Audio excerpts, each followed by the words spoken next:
আসসালামু আলাইকুম। আমার নাম তামজিদ। আমি আজকে আহ, একটা বিষয় নিয়ে কথা বলবো, সেটা হচ্ছে গিয়ে যে ট্রাম্প আসার কারণে অনেকেই মনে করছে যে ইউএস এর F1 ভিসা হয়তো দিবে না আর, অথবা কমে যাবে। এরকম অনেকের ভিতরে ভয় কাজ করছে।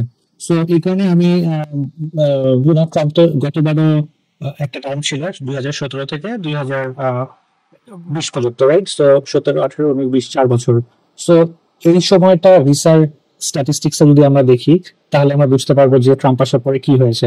তারপরে ট্রাম্পের আগে যেরকম ওবামা ছিল, ওবামা কিরকম ভিসা ইস্যু করছে ওবামার অ্যাডমিনিস্ট্রেশনে, ওটা আমরা দেখবো। এবং 2000 এরপরে ট্রাম্পের ফার্স্ট টার্মের পরে আসলো আবার হচ্ছে গিয়ে বাইডেন অ্যাডমিনিস্ট্রেশন। ওই সময়ও স্টুডেন্ট ভিসা অনেক হয়েছে, কারণ প্যান্ডেমিকের কারণে ভিসা রেশিও অনেক কমে যায়। সো এই ঘাটতিটা পূরণের জন্য অনেক ভিসা হয়। সো এটা ট্রেন্ড প্রতি বছরে আস্তে আস্তে আরো বাড়ছে। সো আমি কিছু এখানে দেখাবো, যেটা যেটা দেখি আর কি, ডেটাগুলো real data. So that you can make a decision like whether you want to apply for USA or not. কারণ ইউরোপের অনেক দেশ আছে আপনারা যেতে চান। ইউরোপের কিছু দেশের ভিসা রেশিও এখন ভালো। ইউএস এর ভিসা রেশিও ইউজুয়ালি ডিপেন্ড করে মান্থের উপরে। কিছু মাসে ভিসা খুব ভালো হয়, কিছু মাসে ভিসা রেশিও খারাপ থাকে। স্পেশালি জানুয়ারি, ফেব্রুয়ারি, মার্চটা খুবই খারাপ থাকে প্রতি বছরেই। But eventually it gets better before fall semester and spring semester. So ফলটা তো আপনারা সবাই জানেন যে ফল শুরু হয় হচ্ছে অগাস্ট সেপ্টেম্বরে, আর স্প্রিং শুরু হয় জানুয়ারি ফেব্রুয়ারির দিকে। সো এখন এই মুহূর্তে জানুয়ারি, ফেব্রুয়ারি, মার্চে আমরা প্রায় দেখি যে ভিসা রিজেকশন অনেক বেশি। তো এটা দেখে অনেকেই ভয় পেয়ে যায় যে ইউএসএ ভিসা হয়তো আর হবে না। যেটা দেখে আমি অনেক সময় মনে করি যে কি হলো, সারা এরকম কি ট্রেনটা কি চলতে থাকবে? কিন্তু পাস্ট এক্সপিরিয়েন্স থেকে আমি দেখছি যে আসলে this is not the case. USA তে স্টুডেন্টের প্রয়োজন। এটা এখন আমি কিছু ডেটা দেখাবো, আগে কিছু নিউজ দেখাই যে রিউটার্স এর একটা নিউজ আপনারা এখানে দেখতে পাচ্ছেন। যে আমি কয়েকটা জিনিস এখানে হাইলাইট করে রাখছি, যে যেমন এই আর্টিকেলের নাম হচ্ছে যে what's Trump's migration crackdown could mean for foreign students. So এখানে দুটা জিনিস বলে যে এভরিওয়ান ওয়াজ ওয়ারিড যে ট্রাম্প আসার পরে হয়তো ভিসা রেশিও কমে যাবে, student visa.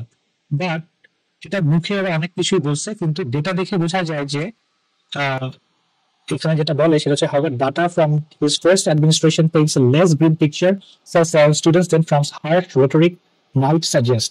That means like ও অনেক কথা বলছে যে যারা মুসলিম ব্যান দিছিল, তারপরে আর অনেক কিছু, অনেকে ভয় পেয়ে গেছে যে ইন্টারন্যাশনাল স্টুডেন্ট হয়তো আশা কমে যাবে, কিন্তু ডেটা দেখলে বোঝা যায় যে আসলে কথাটা সত্যি না।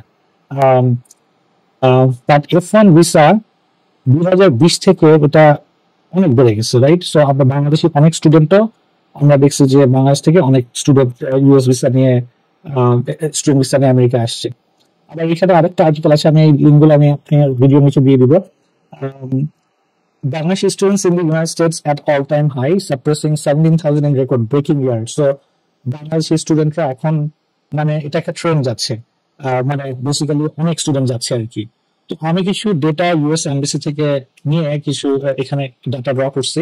যেমন এখানে আপনারা দেখতে পাচ্ছেন যে বাংলাদেশের 2008 থেকে 2023 পর্যন্ত, 2024-এর ডেটাটা আমি আর পাইনি, বাট 2018 থেকে যদি 23 পর্যন্ত দেখি,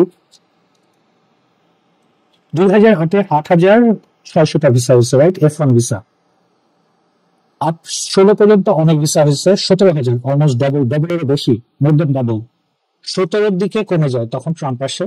কিন্তু 18-র দিকে দেখেন আবার 23,000 ভিসা হয়েছে, 30-এর দিকে 30,000 হয়েছে বাংলাদেশ থেকে ভিসা F1। 2020-এ আবার 12,000, 21-এ 13,000, 22-এ 29,000, 23-এ 47,000 ভিসা হয়েছে। This is actually not just F1 visa, this is like overall like all visas from Bangladesh. So এখানে আমরা একটা ট্রেন্ড, ইনক্লুডিং নন ইমিগ্রেন্ট, এটা this are all non immigrant visas, okay? So এখানে দেখা যাচ্ছে যে এই ট্রেন্ড ডেটাটা এখানে দেখা যাচ্ছে যে 18-তে কম থেকে 2014-তে অনেক বেশি, তারপর আবার কমে যায় 2015, 16, 17 পর্যন্ত কমে যায়, আবার এটা আবার বাড়তে থাকে, প্যান্ডেমিকের পরে আবার কমে, তারপর আবার বাড়তে থাকে। সো ওভারঅল ট্রেন্ড যদি এখানে একটা, যদি এটা হচ্ছে যে রিগ্রেশন লাইন, দেখা যায় যে আসলে trend is high, right? So এটা হচ্ছে বাংলাদেশের জন্য। নেক্সট আমি দেখলাম যে ওভারঅল এশিয়া থেকে কিরকম হয়েছে visa, non immigrant visa. So overall Asia থেকে যদি কম্পেয়ার করি, তাহলে দেখা যাচ্ছে যে আসলে ট্রেন্ড যদি দেখি, জাস্ট ট্রেন্ডটা এটা কমছে। Overall Asia, but not from Bangladesh, Bangladesh থেকে অ্যাকচুয়ালি ট্রেন্ডটা বাড়ছে। আর যদি আমি ইউরোপের সাথে কম্পেয়ার করি, ইউরোপ থেকে কমছে, ইউরোপ থেকে, দ্যাট মিনস ইউরোপ থেকে আমেরিকাতে লোকজন যাওয়া কমায় দিচ্ছে ওভার দ্য ইয়ার্স 2008 থেকে। সো এই যে এখানে যে কমে গেছে, এই ঘাটতিটা কোনো না কোনো দেশ থেকে তো কমাতে বাড়াতে হবে বেসিক্যালি।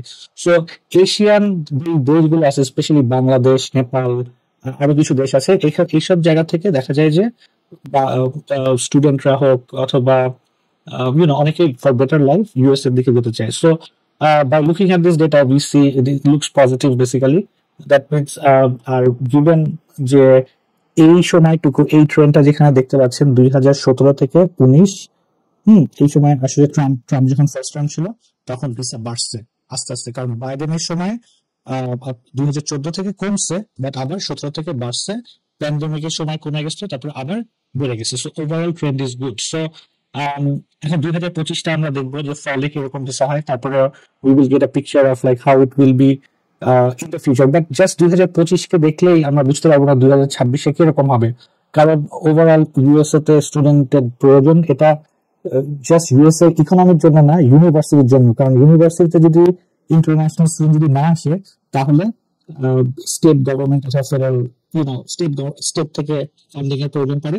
তখন আবার স্টেট অনেক আমেরিকার বেশিরভাগ স্টেটই ফেডারেল গভর্নমেন্ট থেকে আবার ফান্ডিং পায়, মানে আর কি ডোনেশন পায় আর কি। তো so basically, overall it looks good. So let's see how it goes in 2025, and I am positive that it will be good. It will not go bad because Bangladesh, আমেরিকাতে birth rate is really লো, মানে কাপড়রা কম বাচ্চা নিচ্ছে, এবং মানুষ যত কমতে থাকবে তত ইকোনমির জন্য খারাপ বেসিক্যালি, কারণ someone has to buy the stuff, right? So um, um, আর যারা তোমরা অ্যাপ্লাই করতেছো, don't be worried too much. এখানে যারা ট্রাম্পের, এখন যে ট্রাম্প আসার পরে যে আমরা যেসব নিউজ গুলো দেখতে পাচ্ছি, এটা প্রথম 1 সপ্তাহ 2 সপ্তাহ নিউজের জন্য, নিউজে ওরা অনেকভাবে দেখাইছে যে they are doing something, but actually it's not like that. প্রথম 1 2 3 সপ্তাহ একটু 1 সপ্তাহ 2 সপ্তাহ আর কি নিউজে আমরা দেখছি যে ডিপোর্টেশন এর অনেক কিছু, বাট এগুলো হচ্ছে তাদের জন্যই যাদের ক্রিমিনাল রেকর্ড ছিল, ইলিগালি যারা আছে তাদের। সো F1 ভিসা নিয়ে তোমরা যারা আসবা, মেক শিওর যে you do not violate any laws, immigration laws অথবা এনি কাইন্ড অফ লজ, হ্যাঁ, then you don't have anything to worry about. আর ইউনিভার্সিটিতে, যে ইউনিভার্সিটিতে এনরোল হও, ইউনিভার্সিটিতে ট্রান্সফার হও, whatever you guys do, মানে make sure it's done the right way. Otherwise অনেক সময় দেখা যায় যে ভুল ইনফরমেশন অথবা না জানার কারণে ট্রান্সফার হওয়ার পরে হয়তো সেমেস্টার ট্রান্সফার হলো না, অথবা কোনো একটা কারণে ইলিগাল হয়ে যেতে হয়, তখন you have to worry about. আর অনেকে আমি এরকম দেখছি যে আমেরিকায় ঢোকার পরে ইউনিভার্সিটিতে যায় না, ট্রান্সফারটাও ঠিক মতো করে না, তখন আউট অফ স্ট্যাটাস হয়ে যায়, বেসিক্যালি ইলিগাল হয়ে যায়। তখন ইলিগাল হয়ে থাকতে হয় অনেককেই এইভাবে, বাট তখন you need to worry, specially যারা just because you became illegal, এর মানে এই না যে ইমিগ্রেশন অফিসার এসে তোমাকে বাহার থেকে নিয়ে যাবে। তোমাকে একটা ক্রিমিনাল রেকর্ড থাকতে হয়। ওরা উইদাউট ইনফরমেশন যে একজনের জন্য এসে ওরা ধরে নিয়ে কখনোই যায় না। যখন দেখে যে তোমার কোনো ক্রিমিনাল রেকর্ড আছে, then you have to worry about, otherwise you should be fine. আরেকটা জিনিস হচ্ছে গিয়ে যে অনেকেই একটা জিনিস পোস্ট করতেছে গ্রুপে যে একবার যে I-20 নিয়ে, মানে একবার যে ইউনিভার্সিটি নিয়ে দাঁড়াবা, ইউনিভার্সিটি ট্রান্সফার করা যাবে না। It is not true. হ্যাঁ, একটা চেঞ্জ হচ্ছে যেটা নতুন পোর্টালে, সেটা হচ্ছে গিয়ে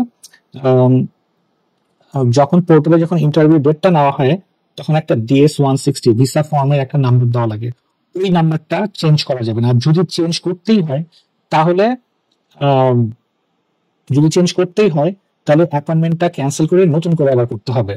আর যদি ইন্টারভিউ ডেট নেওয়া হয় একটা DS-160 ইনফরমেশন নিয়ে, DS-160 তাহলে ওটা সাবমিট করা হলো ধরো একটা ইউনিভার্সিটি নিয়ে, কিন্তু পরবর্তীতে তুমি ধরো আরেকটা ইউনিভার্সিটির একটা ভালো I-20 পেলা বা স্কলারশিপ সহ, সেই ক্ষেত্রে ইন্টারভিউর সময় নতুন একটা ডিএসটা অবশ্যই সাবমিট করতে হবে, অ্যাটলিস্ট 1 সপ্তাহ আগে করতেই হবে। Try to do it at least a month before the interview. But এরকম যদি হয় তাহলে দুইটা ডিএস এর কনফার্মেশন নিয়ে যেতে হবে, পুরোনোটা নিতে হবে, নতুনটা নিতে হবে। জাস্ট ইন্টারভিউর সময় বলতে হবে যে আমি ইউনিভার্সিটি চেঞ্জ করছি, তখন ওরা এমবিসিতে সঙ্গে সঙ্গে ওরা চেঞ্জ করে দেবে। এটা ছিল আজকে আমার বলার। So hopefully this information will help you guys. Thank you.